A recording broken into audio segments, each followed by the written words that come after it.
Ya, marilah sholat. Sebagian ulama mengatakan bahwa disebutkan dalam hadis, barang siapa menjaga sholatnya, niscaya Allah Subhanahu wa taala akan memuliakannya dengan 5 perkara. Pertama, dihilangkan kesempitan rezekinya. Kedua, diselamatkan dari azab kubur. Ketiga, diberikan catatan amal melalui tangan kanannya. Caranya telah diterangkan dalam surah Al-Baqarah secara terperinci, yaitu yang menerima catatan dari tangan kanan mereka akan sangat gembira dan menunjukkannya kepada setiap orang. Yang keempat, melintasi sirat secepat kilat. Kelima, masuk surga tanpa hisab. Barang siapa yang malas dalam sholat, Allah Subhanahu wa taala akan menyiksanya dengan 15 siksa.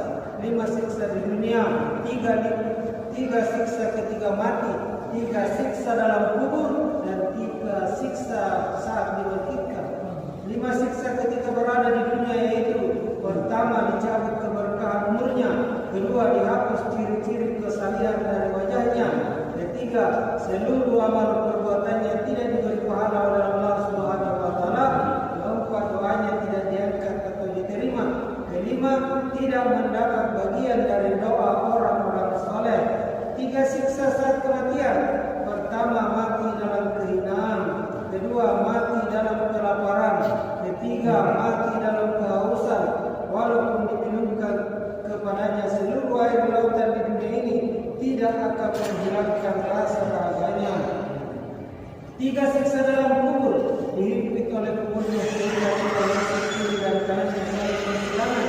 Kedua, dinyalakan api dalam kuburnya dan dia berkeliling dalam api itu siang dan malam.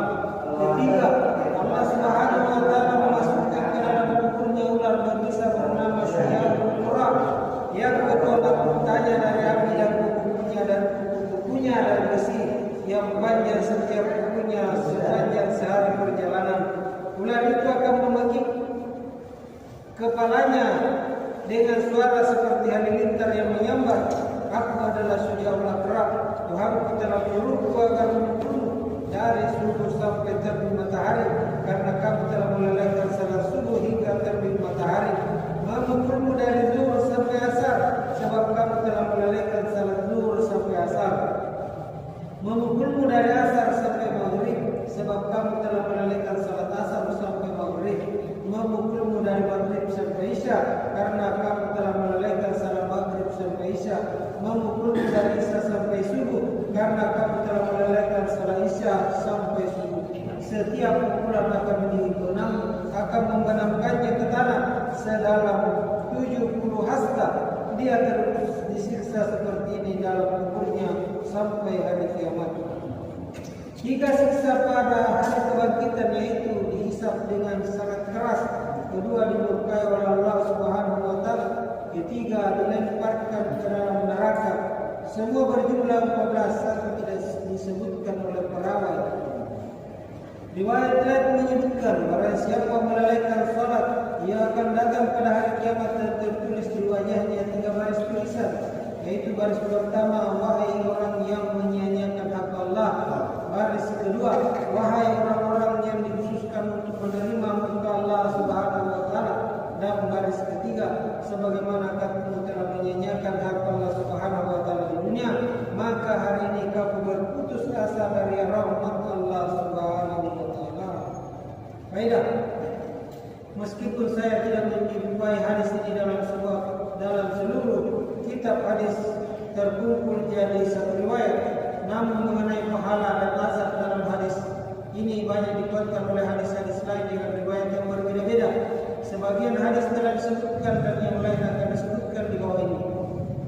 Siksa yang telah disebutkan dalam hadis tersebut adalah kecil dibandingkan dengan ancaman yang dikandung dalam riwayat pertama yang menyatakan bahwa orang yang meninggalkan sholat telah keluar dari Islam. Yang pasti, apapun siksa yang telah disebutkan atau yang akan disebutkan adalah merupakan balasan yang semestinya mereka terima dari perbuatannya. Akan tetapi, walaupun mereka berhak mendapatkan siksa, peluang untuk diampuni masih ada. Allah Subhanahu wa taala berfirman, "Innallaha la yaghfiru an yushraka bihi wa yaghfiru ma duna dzalika liman yasha. Sesungguhnya Allah tidak akan mengampuni dosa syirik dan Dia mengampuni dosa selain itu bagi siapa yang dikehendakinya. Menurut ayat di atas dan menurut ayat-ayat dan hadis-hadis lain, jika Allah Subhanahu wa taala berkenan mengampuni, maka sungguh bernasib mujurlah orang itu.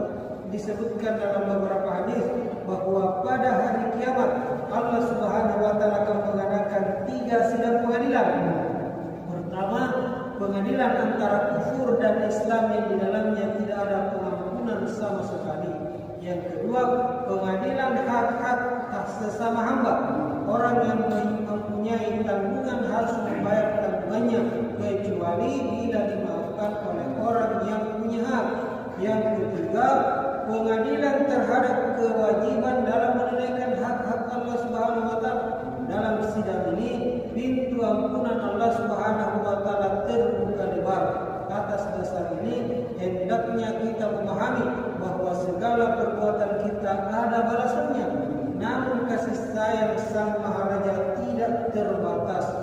Masih banyak hadis lain yang menerangkan jenis azab dan pahala Allah Subhanahu wa taala di akhirat. Dalam kitab Sahih Bukhari disebutkan, biasanya pada salat subuh baginda Rasulullah sallallahu alaihi wasallam bertanya kepada para sahabatnya, barangkali di antara mereka ada yang bermimpi. Jika ada, beliau akan menerangkan makna mimpi tersebut. Suatu hari, seusai bertanya kepada para sahabatnya, beliau bercerita, tadi malam aku bermimpi, ada 2 orang mendatangiku, lalu mereka membawaku pergi. Selanjutnya baginda Nabi sallallahu alaihi wasallam menceritakan mimpi beliau yang panjang, yaitu tentang surga dan neraka dengan berbagai macam orang yang disiksa di dalamnya. Di antaranya beliau melihat seseorang membawa sebuah kabat besar, lalu memukulkan ke kepalanya sendiri dengan keras sehingga batu itu terlempar jauh dan kepalanya hancur. Kemudian dia bangun lagi dan kepalanya itu kembali. Lalu ia mengambil batu tadi dan memukulnya kembali ke kepalanya sendiri sehingga kepalanya hancur lagi dan batu itu terlempar lagi. Demikianlah seterusnya. Melihat hal itu, baginda Nabi sallallahu alaihi wasallam bertanya kepada kedua pengiringnya, siapakah dia? Keduanya memberitahu bahwa dia adalah orang yang telah belajar Al-Quran tetapi tidak mengamalkannya dan dia tidur tanpa mendirikan sholat fardu. Dalam hadis lain yang semakna dengan kisah di atas disebutkan bahwa baginda Nabi sallallahu alaihi wasallam bermimpi melihat segolongan orang yang disiksa seperti di atas. Beliau bertanya kepada malaikat Jibril alaihissalam. Lalu malaikat Jibril alaihissalam menjelaskan bahwa mereka adalah orang yang malas mengerjakan salat. Dari kitab At-Tauhid, Syekh Mujahid rahmatullahi berkata, orang yang menjaga waktu salat akan mendapat keberkahan seperti keberkahan Nabi Ibrahim alaihissalam dan anak-anaknya. Dari kitab Al-Mansur. Sayyidina Anas radhiyallahu anhu mengatakan, baginda Rasulullah sallallahu alaihi wasallam bersabda, barang siapa meninggal dunia dalam keadaan beriman yang murni, beribadah kepada Allah, mendirikan salat, membayar zakat, maka ia meninggal dunia dalam keadaan Allah Subhanahu wa taala meridainya. Dari kitab Al-Mansur. Sayyidina Anas radhiyallahu anhu meriwayatkan dari baginda Nabi sallallahu alaihi wasallam, Allah Subhanahu wa taala berfirman, aku ingin menurunkan azab ke suatu tempat, tetapi aku melihat di sana ada orang-orang yang memakmurkan masjid-masjid, saling berkasih sayang semata-mata karena Allah Subhanahu wa taala, dan pada akhir malam mereka beristighfar memohon ampunan, maka aku menangguhkan azab tersebut. Dari kitab Al-Mansur. Sayyidina Abu Darda radhiyallahu anhu menulis surat kepada Sayyidina Salman radhiyallahu anhu, perbanyaklah waktu di masjid. Aku mendengar baginda Nabi sallallahu alaihi wasallam bersabda, masjid adalah rumah para muttaqin atau orang-orang yang bertakwa. Dan Allah Subhanahu wa taala telah berjanji, bagi orang-orang yang banyak meluangkan waktunya di masjid, aku akan mencurahkan rahmatku kepada mereka. Aku akan memberikan ketenangan kepada mereka. Aku akan memudahkan mereka melewati sirat pada hari kiamat, dan aku akan meridai mereka.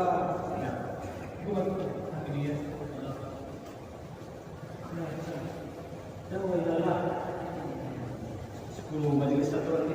Sayyidina Abdullah bin Mas'ud radhiyallahu anhu mengatakan, baginda Nabi sallallahu alaihi wasallam bersabda, "Pasti kepada Allah Subhanahu wa taala, barang siapa bertamu ke sebuah rumah, maka tujuan memuliakannya. Barang siapa mendatangi masjid, pasti Allah Subhanahu wa taala juga akan memuliakannya."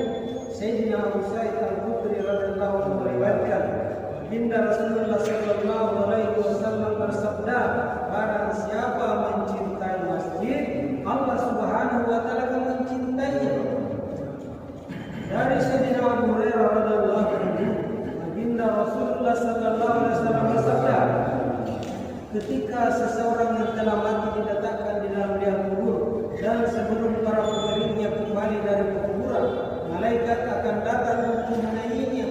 Jika ia seorang mukmin, maka salat akan mendekati kepalanya, zakat di sisi kanannya, puasa di sisi kirinya, dan amal saleh lainnya di kakinya, sehingga tidak ada satupun malaikat penanya kubur tersebut yang dapat mendekatinya.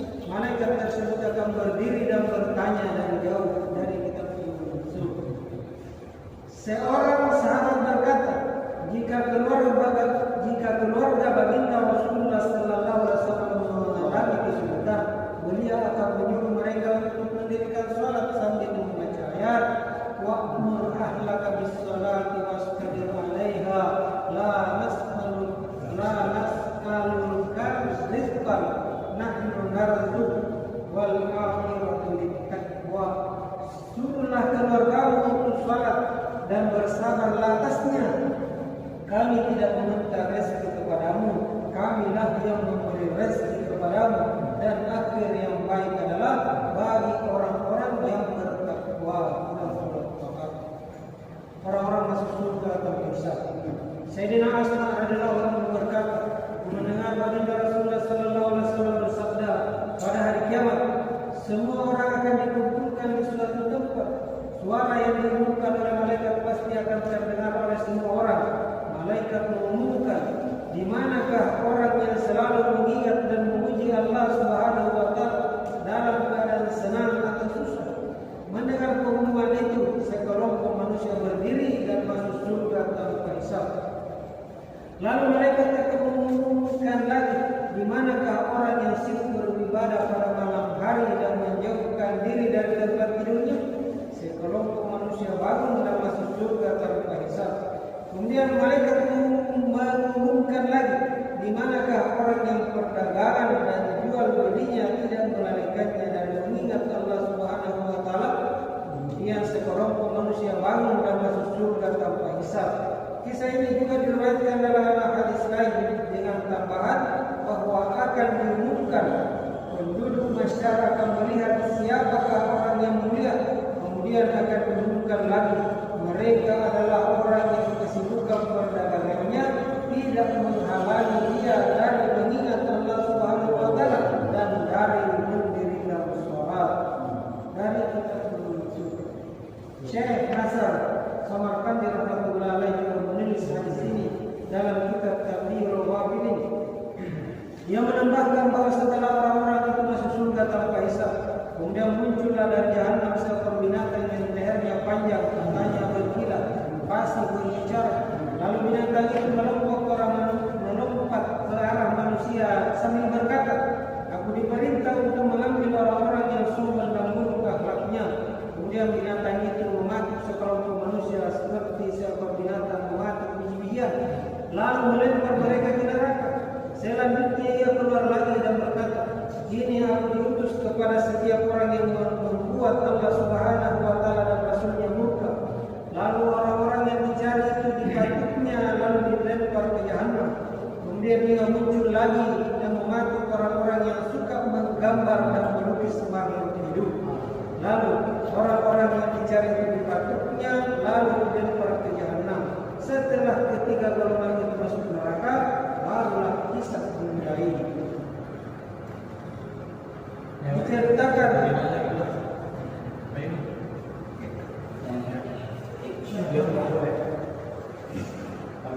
Diceritakan pada zaman dahulu, setan dapat dilihat oleh mata manusia. Seorang berkata kepada setan, beritahukan kepadaku bagaimana caranya agar aku dapat menjadi seperti dirimu.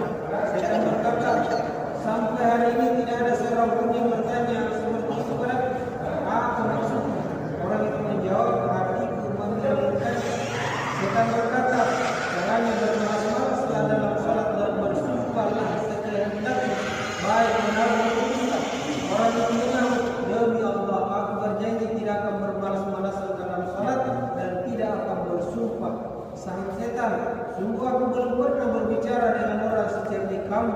Aku berjanji sekali-kali aku tidak akan lagi menasihati seorang manusia itu.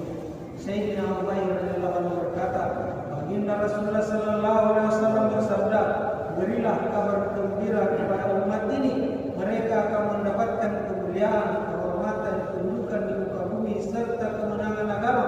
Namun mereka yang menggunakan agamanya demi tujuan dunia tidak akan mendapatkan apa-apa di akhirat.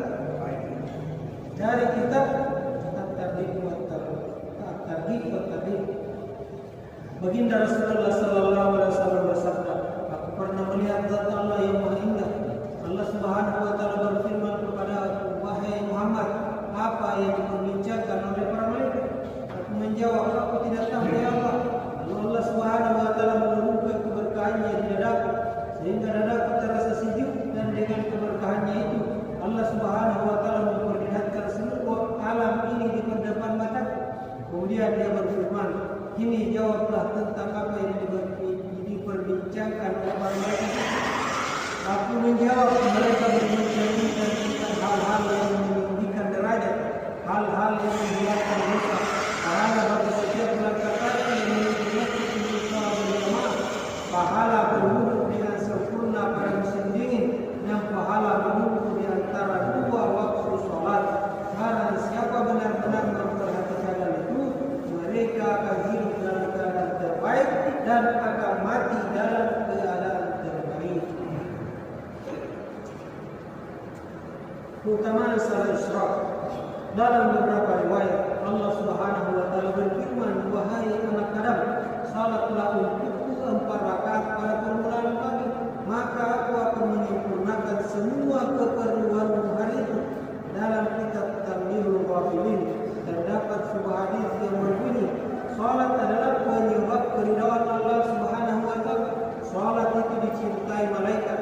Salat adalah amalan para nabi alaihi salam. Salat akan menghasilkan nur ma'rifatullah, menyebabkan doa terkabul, memberkahkan rezeki, agar keimanan, menyehatkan badan, senjata melawan musuh, pembela bagi orang yang mengamalkannya, cahaya dalam kubur, penghibur hati dari keresahan kubur, penolong dalam menjawab pertanyaan mungkar nakir, pelindung dari panas hari kiamat, cahaya dalam kegelapan, perisai dari api neraka, memberatkan amal kebaikan saat ditimbang, mempercepat ketika melewati surat, dan salat adalah kunci surga. Hafiz Ibnu Hajar rahmatullah alaihi menulis dalam kitab Al-Munabbihah, Sayyidina Utsman radhiyallahu anhu berkata, Allah memberikan 9 karunia kepada siapa saja yang menjaga salat dan memperhatikan waktunya, yaitu pertama, Allah mencintainya, 2, merasakan nikmat kesehatan, 3, dilindungi para malaikat, 4, rumahnya diberkahi, 5, nur kesalihan bersinar dari wajahnya, 6, hatinya menjadi lembut, 7, melewati sirat 14, 8, diselamatkan dari neraka, dan ke-9, akan bertetangga dengan orang-orang yang telah difirmankan Allah Subhanahu wa taala dalam Al-Qur'an, fala khaufun 'alaihim wa la hum yahzanun. Pada hari kiamat tidak ada ketakutan bagi mereka dan tidak pula mereka bersedih. Quran ila zikir. Ila zikir.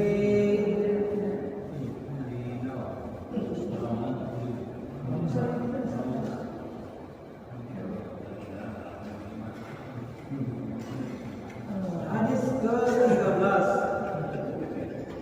dari Sayyidina Ibnu Umar radhiyallahu anhu, baginda Rasulullah sallallahu alaihi wasallam bersabda, tidak ada bagi ahli la ilaha illallah ketakutan di kubur mereka dan di mahsyar. Seakan-akan aku melihat ahli la ilaha illallah bangkit dari kuburnya sambil mengibaskan debu dari kepalanya lalu berkata, segala puji bagi Allah yang telah menjauhkan kami dari kesedihan untuk selamanya.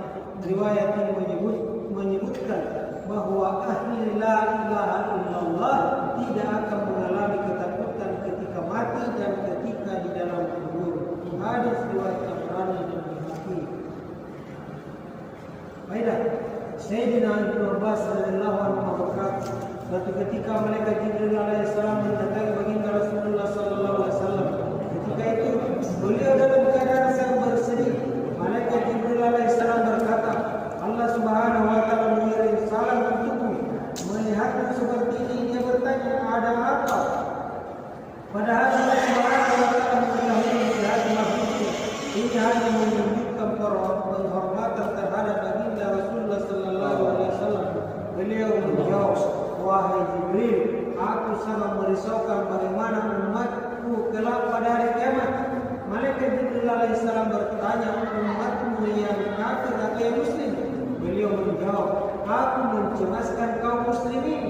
Lalu malaikat Jibril alaihissalam membawa baginda Nabi sallallahu alaihi wasallam mengunjungi kuburan suku Bani Salamah. Sesampainya di sana, malaikat Jibril alaihissalam memukul salah satu kubur itu dengan sayapnya, kubur seorang muslim, sambil berkata, dengan izin Allah bangkitlah kamu. Kemudian bangkitlah seseorang yang sangat tampan lalu yang mengucapkan, La ilaha illallah Muhammadur Rasulullah alhamdulillahi rabbil alamin. Kemudian malaikat Jibril alaihissalam memerintahkan, kembalilah ke tempatmu. Kemudian dia kembali. Lalu malaikat Jibril alaihissalam memukul kubur yang kedua, kubur orang kafir, sambil berkata, dengan izin Allah bangkitlah. Maka bangkitlah seseorang yang mukanya sangat buruk dan hitam, matanya biru menakutkan, dan berkata, betapa sedih aku, betapa malu aku, betapa besar musibah ini. Kemudian malaikat Jibril alaihissalam memerintahkan, kembalilah ke tempatmu. Setelah itu malaikat Jibril alaihissalam berkata kepada baginda Rasulullah sallallahu alaihi wasallam, seseorang akan dibangkitkan menurut keadaannya ketika mati.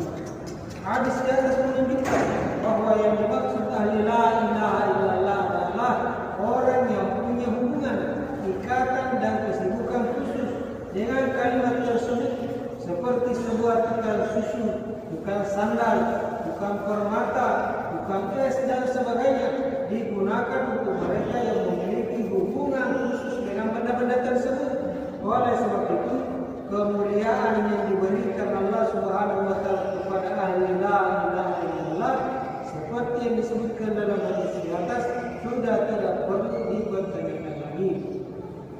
Di dalam surah Fatir disebutkan bahwa umat ini terbagi menjadi 3 derajat. Salah satunya ialah sabiqul bil khairat, sabiqul bil khairat, yaitu orang-orang yang masuk surga tanpa hisab, atau ahli la ilaha illallah dapat masuk dalam derajat ini. Disebutkan dalam sebuah hadis, barang siapa setiap hari membaca la ilaha illallah 100 kali, ia akan dibangkitkan pada hari kiamat dalam keadaan wajahnya bercahaya seperti cahaya bulan purnama. Sayyidina Abu Darda radhiyallahu anhu berkata, barang siapa selalu membasahi lidahnya dengan zikrullah, pada hari kiamat kelak ia akan masuk surga dengan tersenyum.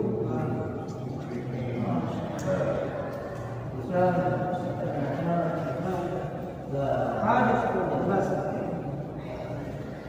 dari Sayyidina Abdullah bin Amr bin As radhiyallahu anhu, baginda Rasulullah sallallahu alaihi wasallam bersabda, sesungguhnya Allah Subhanahu wa taala akan memanggil salah seorang umatku di hadapan seluruh makhluk pada hari kiamat dan dihadapkan kepada 99 catatan keburukannya. Setiap buku catatan besarnya sejauh mata memandang. Allah Subhanahu wa taala akan bertanya, apakah kamu mengingkari catatan-catatan ini? Atau para pencatat itu telah menzalimimu? Mereka mencatat dosa yang tidak engkau lakukan atau mencatat dosa lebih banyak daripada yang engkau lakukan. Ia akan menjawab, tidak wahai Rabbku, malaikat tidak menzalimiku dan aku pun tidak mengingkari semua orang yang mereka catat. Allah Subhanahu wa taala berfirman, apakah kamu punya alasan? Ia menjawab, tidak wahai Rabbku.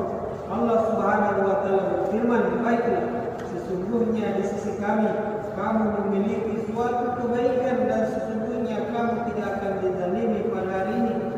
Maka disodorkan kepadanya secara tulisan yang isinya asyhadu an la ilaha illallah wa asyhadu anna muhammadan abduhu wa rasuluh.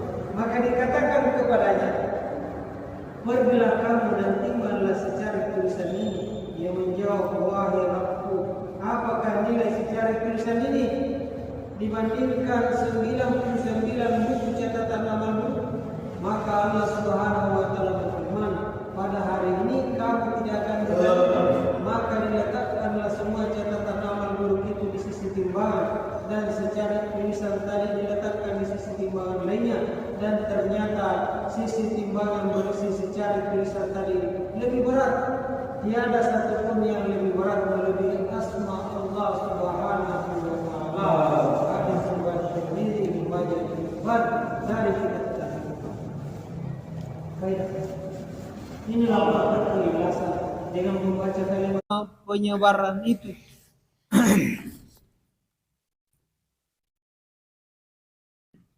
Penyebar agamanya. Namun adakah di kalangan umat Islam satu jamaah yang seperti itu? Jawabannya, jika dikatakan tidak ada sama sekali tidak benar. Tetapi jika dikatakan ada juga sulit. Kalaupun ada sekelompok kaum muslimin atau pribadi muslim yang berusaha mentabligkan Islam, bukan bantuan dan kerjasama yang diterima, tetapi berbagai halangan dan kritikan yang diperoleh, begitu bertubi-tubi rintangan ini, sehingga kalau tidak hari ini, maka besok para dai akan meninggalkan dakwah yang mulia ini. Padahal adalah kewajiban bagi setiap muslim membantu siapa saja yang benar-benar mentabligkan Islam dan memperbaiki kekurangannya. Akan tetapi yang terjadi malah sebaliknya, ia sendiri tidak melakukan dakwah, tetapi menjadikan para dai sebagai sasaran kritik, seseolah ingin menghentikan usaha mereka. Ayat ke-6, kisah sahabat.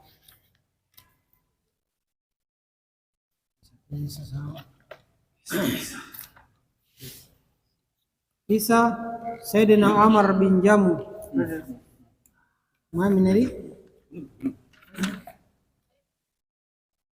Kisah Sayyidina Amr bin Jamuh radhiyallahu anhu memadamkan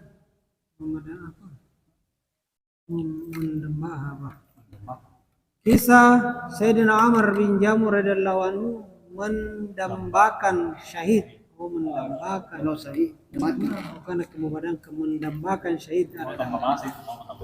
Syahid itu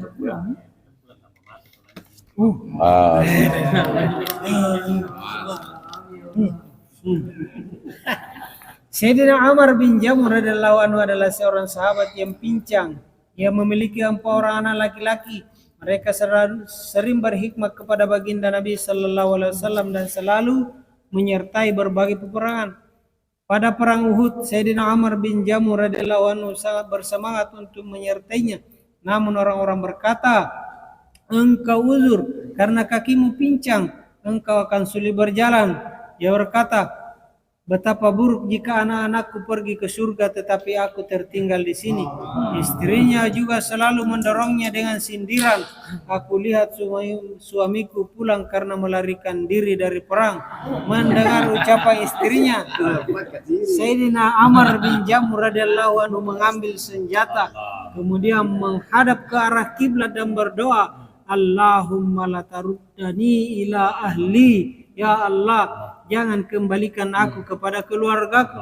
Kemudian Sayyidina Amr bin Jamuh radhiyallahu anhu menghadap baginda Nabi sallallahu alaihi wasallam dan berkata, sesungguhnya aku sangat mendambakan mati syahid, tetapi kaumku selalu mencegahku untuk mengikuti peperangan. Ya Rasulullah, aku tidak dapat menahan keinginanku ini, maka izinkan aku untuk menyertai peperangan ini. Aku berharap dengan kakiku yang pincang ini dapat berjalan di surga. Baginda Nabi sallallahu alaihi wasallam bersabda, Allah Subhanahu wa taala memberi keringanan kepadamu. Kamu tidak pergi pun tidak mengapa. Namun karena keinginan Sayyidina Amr bin Jamuh radhiyallahu anhu yang begitu kuat, akhirnya baginda Nabi sallallahu alaihi wasallam mengizinkannya. Sayyidina Abu Talha radhiyallahu anhu berkata, aku melihat Amr dalam medan pertempuran berjalan dengan gagah berani dan ia berkata, demi Allah, aku sangat merindukan surga. Seorang anaknya berlari mengikuti di belakangnya. Keduanya bertempur mati-matian sehingga keduanya mati syahid. Istrinya datang ke medan perang dengan seekor unta untuk membawa mayat suaminya dan anaknya untuk dimakamkan di Madinah. Saat hendak kembali ke Madinah, unta itu hanya duduk saja. Dengan susah payah ia membangunkan unta itu dengan memukulnya dan berusaha membawanya ke Madinah. Unta itu tetap diam memandang ke arah Uhud. Ketika istrinya mengadukan hal itu kepada baginda Nabi sallallahu alaihi wasallam, beliau bersabda, unta ini telah diperintah demikian. Apakah ketika berangkat di medan perang Amr telah memanjatkan suatu doa? Istrinya menjawab, ya. Ia berdoa sambil menghadap kiblat. Ya Allah, jangan kembalikan aku kepada keluargaku. Baginda Nabi sallallahu alaihi wasallam bersabda, karena doa itulah unta ini tidak mau pulang ke Madinah. Dari kitab Qurratul Uyun. Faedah, inilah yang disebutkan kerinduan terhadap surga dan ketulusan cinta kepada Allah Subhanahu wa taala dan Rasulnya yang menyebabkan para sahabat radhiyallahu anhum mencapai derajat yang sangat tinggi sehingga sampai mati pun Sayyidina Amr bin Jamuh radhiyallahu anhu ingin tetap berada di medan peperangan. Karena itulah walaupun usaha maksimal telah dilakukan agar unta kembali ke Madinah, unta itu hanya duduk saja atau kalaupun berjalan hanya ke arah Uhud. Allah. Ya, pas.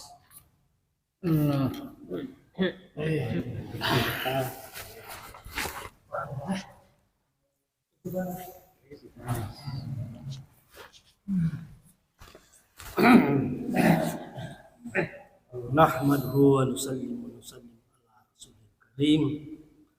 Asyhadu an la ilaha illallah wa asyhadu anna Muhammadar rasulullah.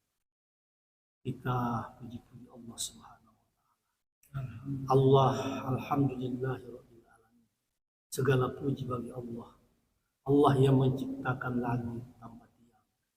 Allah Subhanahu wa taala menciptakan gunung yang begitu tinggi. Allah Subhanahu wa taala menciptakan bumi sebagai hamparan.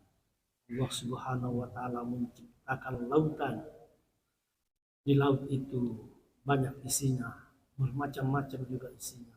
Allah yang menciptakan ikan yang sangat besar, bermacam-macam namanya.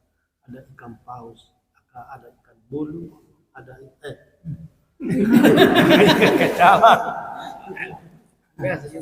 ada bete-bete, itu semuanya Allah yang ciptakan. Allah menciptakan pohon-pohonan bermacam-macam warnanya. Allah Subhanahu wa taala menciptakan. Allah juga menciptakan kelapa itu kering, batangnya kering daunnya, tetapi ada airnya di atas. Siapa yang memasukkan itu air di dalam kelapa? Allah Subhanahu wa taala.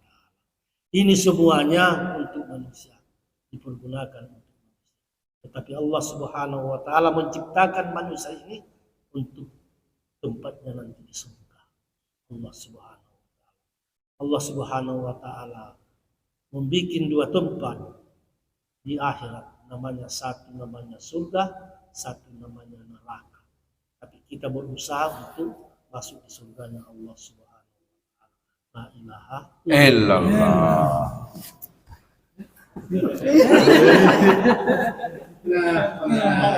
La ilaha illallah. Alhamdulillahirabbil alamin.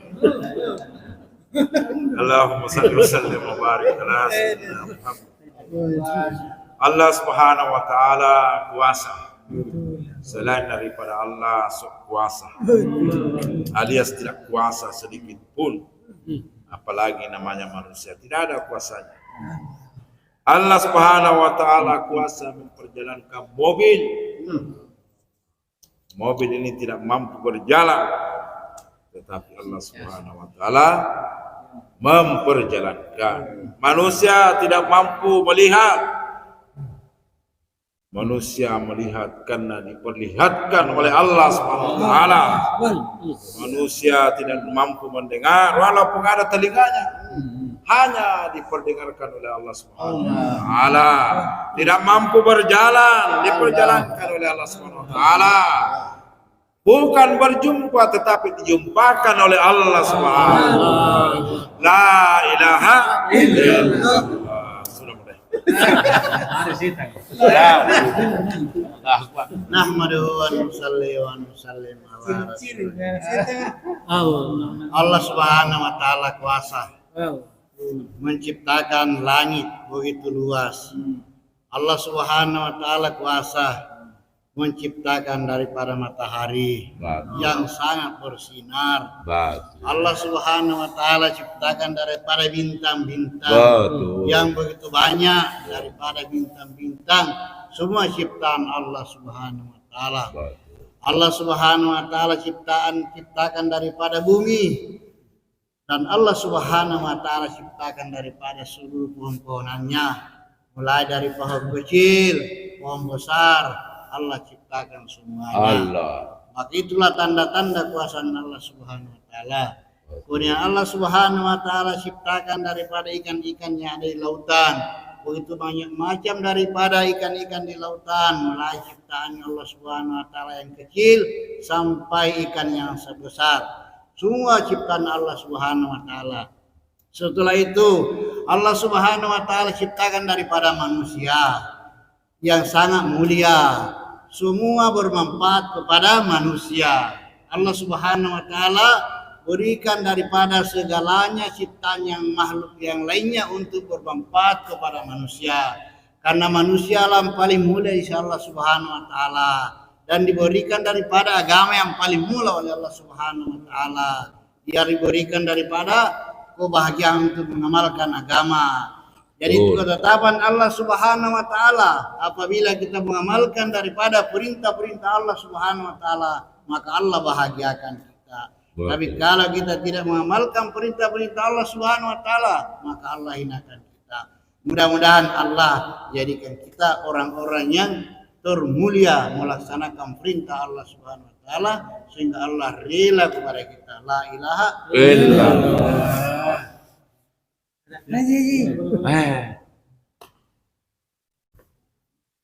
Nahmaduhu wa nusalli wa nusallim ala rasulil karim. Alhamdulillah, segala puji bagi Allah SWT. Dialah Allah Subhanahu wa taala. Dia Maha Besar. Betul. Dialah Allah Subhanahu wa taala, dia menciptakan. Betul sekali. Dialah. Dia menciptakan daripada langit. Dia menciptakan daripada bintang-bintang. Ya Allah Subhanahu wa taala yang menciptakan daripada matahari. Ya Allah Subhanahu wa taala yang menciptakan daripada sinarnya. Ya Allah Subhanahu wa taala yang menciptakan daripada bulan. Kemudian Allah Subhanahu wa taala memberikan daripada sinar bulan itu. Betul. Allah Subhanahu wa taala menerangi daripada malam. Allah Subhanahu wa taala menerangi daripada siang. Ya Allah Subhanahu wa taala yang memelihara, dialah yang memelihara langit, dialah yang memelihara daripada bintang, dialah yang memelihara daripada bulan, matahari. Dia Allah Subhanahu wa taala yang beri rezeki, termasuk kepada manusia Allah taala berikan rezeki. Allah taala berikan daripada kemuliaan, Allah taala berikan daripada kebebasan untuk bagaimana mencari kehidupan di dunia. Dialah Allah Subhanahu wa taala yang Khalik, yang Malik, yang Razik. Dia Allah Subhanahu wa taala yang akan kita tanamkan dalam diri kita. Bagaimana wujud Allah Subhanahu wa taala dalam diri kita. Bagaimana kita tidak terkesan dalam suasana dan keadaan. Kita masukkan daripada kebesaran Allah, kemuliaan Allah, kehebatan Allah Subhanahu wa taala. Kita lihat daripada kemuliaan Allah, kita lihat daripada kehebatan Allah, kita lihat daripada kehebatan Allah Subhanahu wa taala sehingga tertanam dalam diri kita kehebatan Allah Subhanahu wa taala. Maka ketika kita menjelang akhir hayat kita, maka kita mampu mengucapkan kalimat la ilaha illallah.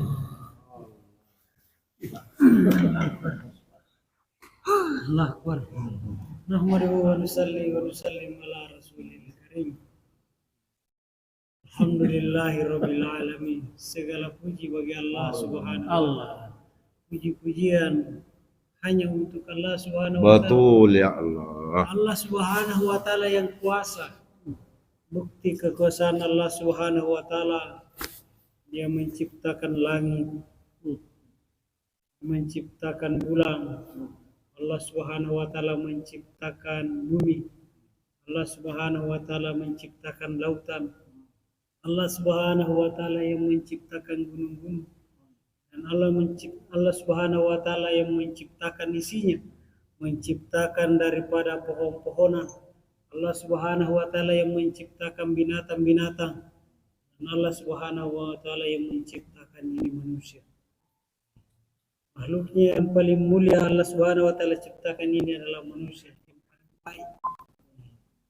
Kuasa Allah Subhanahu wa taala dengan penciptaannya, setelah dia diciptakan, dijagai lagi oleh Allah Subhanahu wa taala.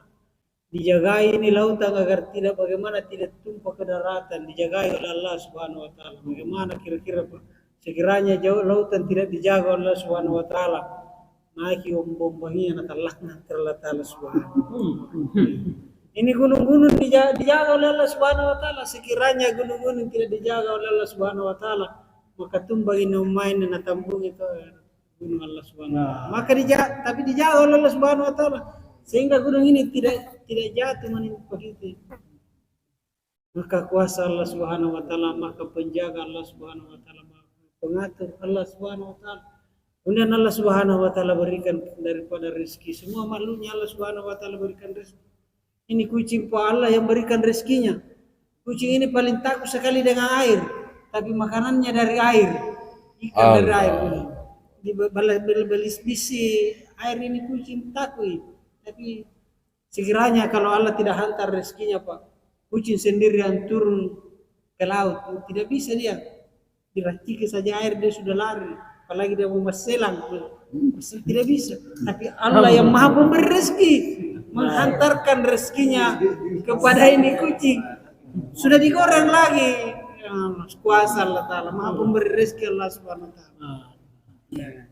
Kemudian Allah Subhanahu wa ta'ala ini senantiasa menjaga, maha penjaga Allah Subhanahu wa ta'ala. Maka ini senantiasa kita bicara-bicara kehebatan, kebesaran Allah Subhanahu wa ta'ala. Allah Subhanahu wa ta'ala ini maha melihat. Allah maha melihat ini segala ciptanya ini dia lihat, dia ketahui di mana saja dia berada. Allah Subhanahu wa ta'ala, dan hati-hati kita ini Allah Subhanahu wa ta'ala ketahui. Apa yang ada di hati-hati kita ini Allah Subhanahu wa ta'ala semuanya dia tahu.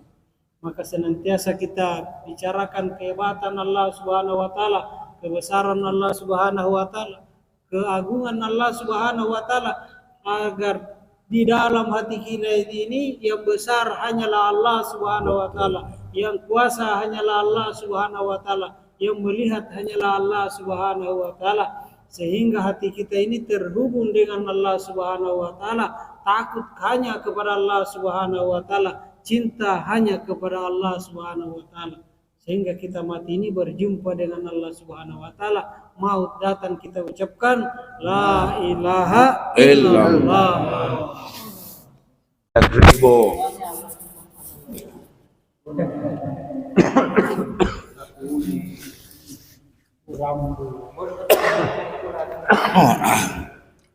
Kuasanya Allah Subhanahu wa ta'ala, sehingga kita perlu bersyukur. Rasa kita bersyukur la ilaha Illallah. Ya laki dong. Palu atau?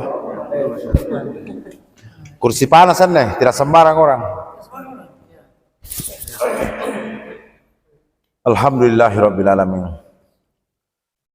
Allah Subhanahu wa ta'ala berkuasa.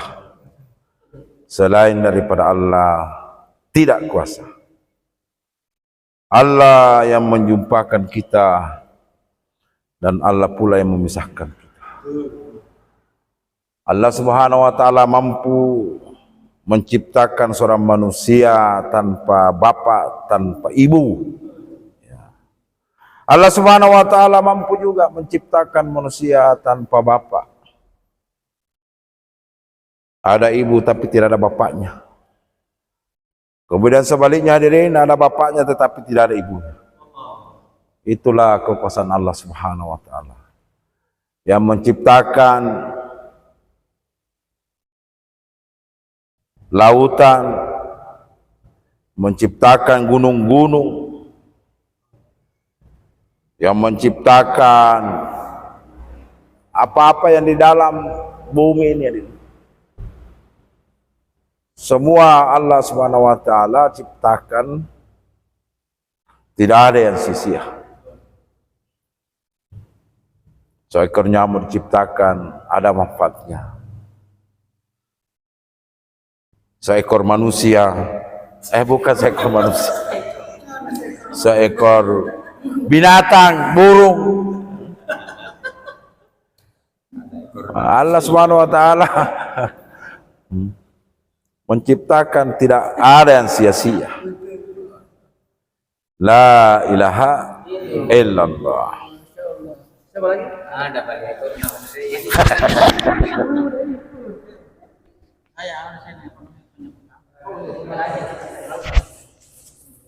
Mana sih ini?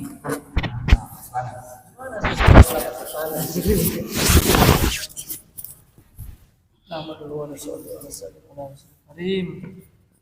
Amma ba'd. Segala puji bagi Allah Subhanahu wa taala. Allah yang berhak dipuji-puji. Ya. Allah kuasa, Maha kuasa. Allah kuasa menciptakan langit tanpa tiang. Allah Subhanahu wa taala menciptakan matahari tanpa gantungan. Allah Subhanahu wa taala menciptakan gunung, hutan. Allah Subhanahu wa taala menciptakan laut. Allah Subhanahu wa taala menciptakan manusia. Ini adalah ciptaan makhluk yang termulia dan manusia.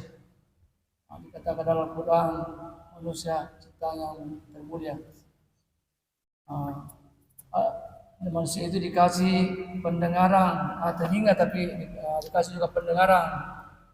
Allah Subhanahu wa taala kasih mata, kasih juga penglihatan. Banyak juga orang kasih mata jadi kasih penglihatan.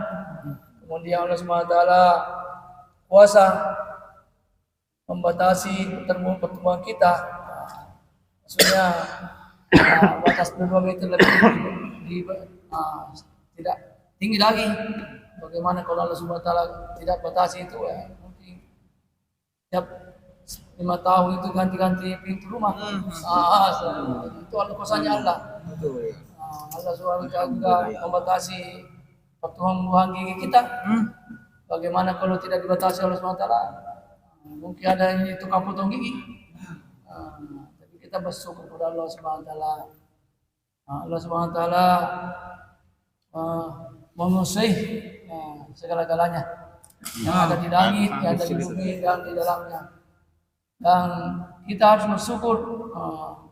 Dan kita bersyukur, cara bersyukur kita yaitu dengan la ilaha illallah. Panas. Siapa lagi? Menteri. Satu.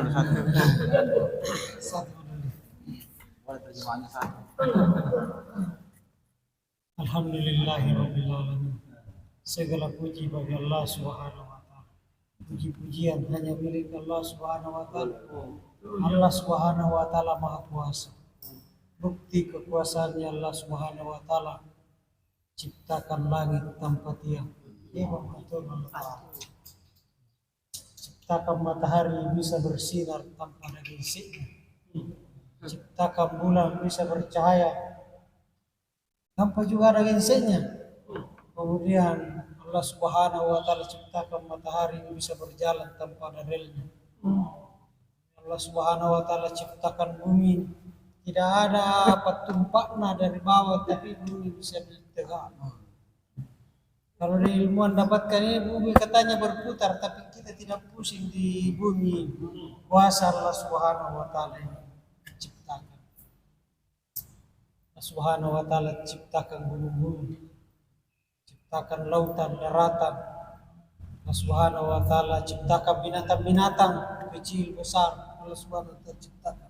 Berkaki dua, tak berkaki. Allah Subhanahu wa taala ciptakan semuanya. Kemudian yang diciptakan oleh manusia ini makhluknya yang paling mulia, makhluknya yang paling sempurna, yaitu kita manusia. Hebatnya Allah Subhanahu wa taala. Ciptanya dalam diri kita saja, Pak. Di mata-mata saja kita ini, Pak. Hebatnya Allah Subhanahu wa taala. Di dalam mata ini tidak ada satu warna di dalam, tapi di dalam mata kita ini bisa bedakan. Ini warna putih, ini warna hitam, ini terang, ini gelap. Ini ayam saya, ini ayamnya orang. Kuasa Allah Subhanahu wa taala ciptakan ini mata. Tapi bukan sembarang mata yang Allah Subhanahu wa taala ciptakan. Memang ciptanya Allah Subhanahu wa taala sungguh luar biasa. Maka senantiasa kita bicara kehebatan Allah Subhanahu wa taala. Apa yang kita lihat, timbulkan keagungan Allah Subhanahu wa taala terhadap apa yang kita lihat, terhadap ciptaan Allah Subhanahu wa taala, dan mampunya kita melihat ini, hadirkan kehebatan Allah Subhanahu wa taala yang memberikan kita ini penglihatan. Kemudian Allah Subhanahu wa taala ciptakan telinga kita. Apa yang didengar dilibatkan dengan Allah Subhanahu wa taala, kuasa Allah Subhanahu wa taala. Berikan pendengaran ini saya punya telinga. Kemudian kuasa Allah Subhanahu wa taala bisa bedakan ini suara motor, ini suara mobil, ini suara anak, ini suara istri, ini suara istri orang. Kuasa Allah Subhanahu wa taala. Hebatnya Allah Subhanahu wa taala cipta. Maka senantiasa kita apa yang didengar, hadirkan dalam hati kita lagi kehebatan, kebesaran Allah Subhanahu wa taala. Kemudian Allah Subhanahu wa taala luar biasa ciptanya lagi. Ciptakan lagi daripada lidah kita. Kita merasakan daripada ini rasanya manis, ini rasanya pahit. Allah Subhanahu wa taala ciptakan lagi ini rasanya asam. Kuasa Allah Subhanahu wa taala. Satu lidah yang sama tapi bermacam-macam rasanya. Kuasa Allah Subhanahu wa taala. Kemudian bagaimana kita setiap saat bicarakan lagi, dengarkan lagi, rasakan lagi kehebatan, keagungan Allah Subhanahu wa taala, agar di hati kita ini bisa sambung dengan Allah Subhanahu wa taala. Dengan sambungnya hati kita kepada Allah Subhanahu wa taala, maka ada perintah Allah Subhanahu wa taala, maka nikmat kita rasakan. Maka senantiasa kita koreksi diri kita, sejauh mana perintah Allah Subhanahu wa taala ini kita laksanakan, maka sejauh itu pula hati kita sambung dengan Allah Subhanahu wa taala. Maka dengan hati sambung kepada Allah Subhanahu wa taala, datangnya suasana keadaan ini tidak menggoyangkan lagi daripada hati kita. Datangnya siang ini didatangkan oleh Allah Subhanahu wa taala, bukan karena memang datang, tapi memang ini didatangkan oleh Allah Subhanahu wa taala. Senantiasa lagi dan lagi kita besarkan Allah Subhanahu wa taala. Allah ini besar bukan karena dibesarkan, tapi memang sudah maha besar. Setiap saat keadaan kita ingat Allah Subhanahu wa taala, senantiasa kita sampaikan la ilaha illallah.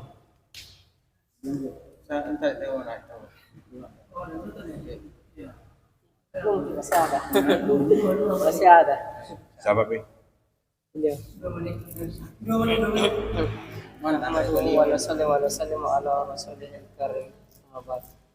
Alhamdulillah, segala puji bagi Allah. Allah lah yang memberi kita segala kenikmatan. Allah Subhanahu wa taala memberi kita segala rezeki. Allah Subhanahu wa taala ini hidupkan kita di dunia untuk hanya beramal kepadanya. Allah Subhanahu wa taala ini adalah yang telah membuat segala pohon-pohonan, daun-daunan. Yang Allah Subhanahu wa taala ini hebatnya dia ini hebatnya Allah Subhanahu wa taala adalah dia ini memberikan suatu bensin, karena tanpa bensin mobil tidak bisa jalan. Karena yang bisa menjalankan hanya Allah Subhanahu wa taala. Saya juga tidak pernah bermimpi untuk keluar di jalan Allah, tapi Allah mengeluarkan saya di sini. Karena pengorbanan ini bukan dari saya sendiri, tapi Allah yang datangkan untuk tunjukkan saya di sini. La ilaha illallah.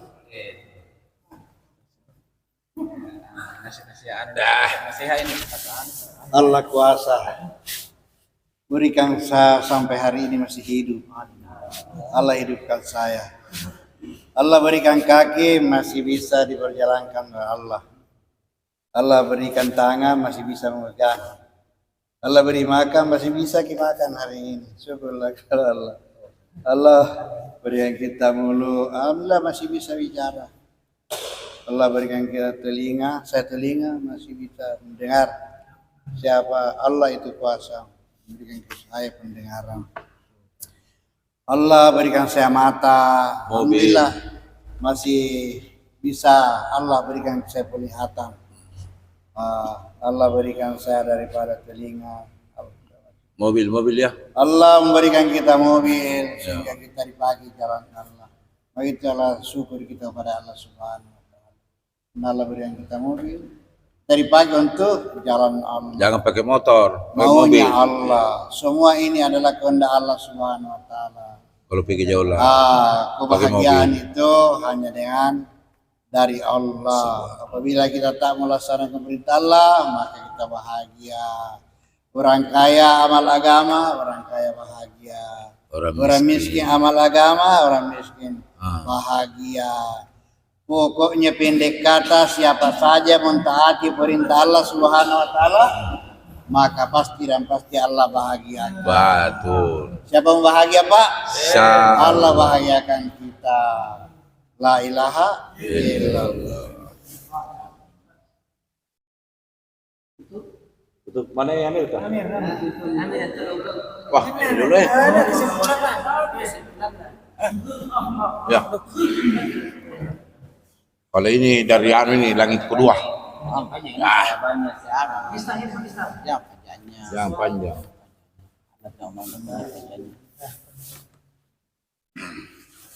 Bismillahirrahmanirrahim.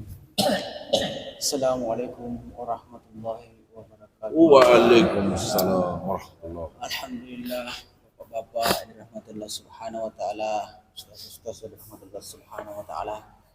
Senantiasa kita puji-puji Allah Subhanahu wa taala, besar-besarkan Allah karena dia Allah Subhanahu wa taala berikan kita ini kekuatan.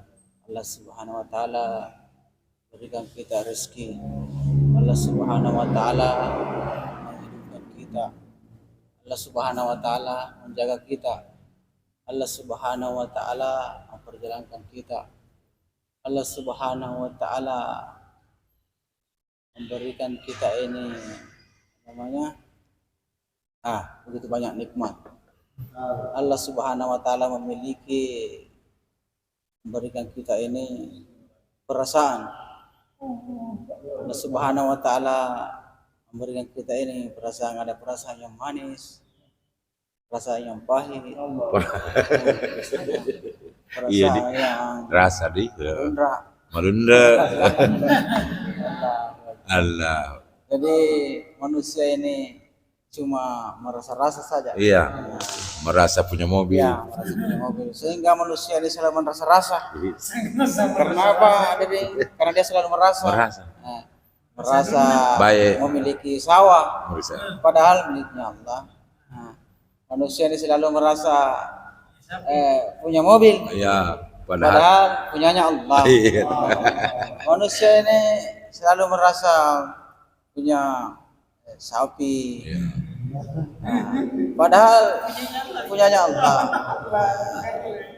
Manusia ini merasa punya harta. Padahal hartanya Allah. Pokoknya apa saja semuanya dari Allah. Kita saja hidup ini karena Allah, dari Allah. Nanti kita dimatikan oleh Allah. Jadi semua dari Allah. Jadi bagaimana kita ini senantiasa memasukkan Allah Subhanahu wa taala di dalam hati kita. Jangan kita masukkan hanya kebesaran Allah. Kalau kebesaran Allah bisa saja sapi karena itu besar Allah Subhanahu wa taala. Tapi ini Allah Subhanahu wa taala kita masukkan dalam hati kita. Itu. Allah di. Jangan kita kasih masuk sejak kisahnya, tapi kita ini kasih masuk sini Allah. Hadirin rahmatullah Subhanahu wa taala. Ini kita senantiasa belajar lagi. supaya Allah Subhanahu wa taala masuk dalam hati kita ini bisa melaksanakan daripada perintah Allah Subhanahu wa taala. Sama ini sholat. Melaksanakan daripada perintah Allah Subhanahu wa taala. Karena Allah Subhanahu wa taala ini menciptakan manusia ini bukan untuk kerja dunia. Allah Subhanahu wa taala yang ciptaan kita ini bukan untuk jalan-jalan saja. Tapi Allah Subhanahu wa taala ciptakan kita ini maksud dan tujuannya adalah Allah Subhanahu wa taala. Kita menyembah kepada Allah Subhanahu wa taala. Menyembah kepada Allah Subhanahu wa taala ini hadirin. Begini kita masukkan Allah Subhanahu wa taala dalam hati kita. Karena kita tidak bisa menyembah kepada Allah Subhanahu wa taala apabila Allah Subhanahu wa taala ini tidak ada dalam hati kita. Tidak ada sambungannya hadirin. Bagaimana kita ini senantiasa pergunakan daripada umur diberikan oleh Allah Subhanahu wa taala 60-70 tahun ini paling banyak. Allah Subhanahu wa taala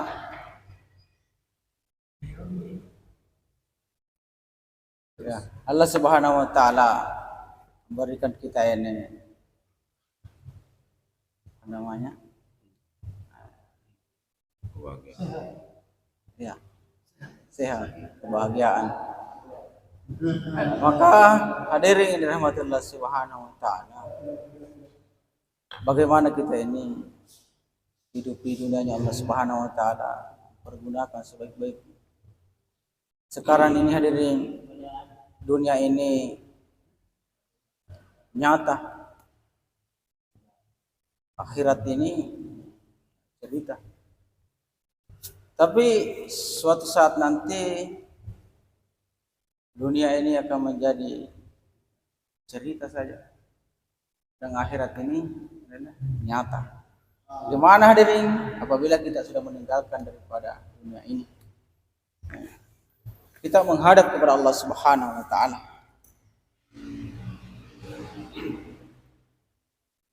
Dan bagaimana hadirin ini kita senantiasa ini belajar ini, maka tidak ada jalan lain. Kita masukkan dalam Allah Subhanahu wa taala dalam hati kita ini, dengan kita ini senantiasa keluar dari jalan Allah Subhanahu wa taala. Keluar dari jalan Allah Subhanahu wa taala 3 hari, 40 hari, 4 bulan. Akan lebih jauh lagi dari jauh.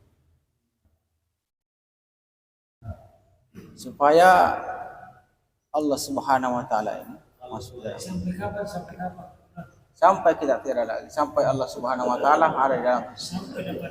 Allah, astagfirullah.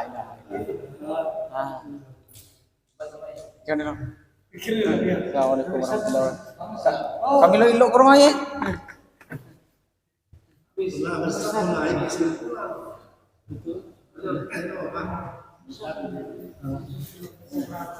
Salah. Selesainya kita bicarakan kosannya Allah. Kosannya Allah di bagaimana kita rasakan bila ada Allah di belakang kita. Semoga waktu yang dipergunakannya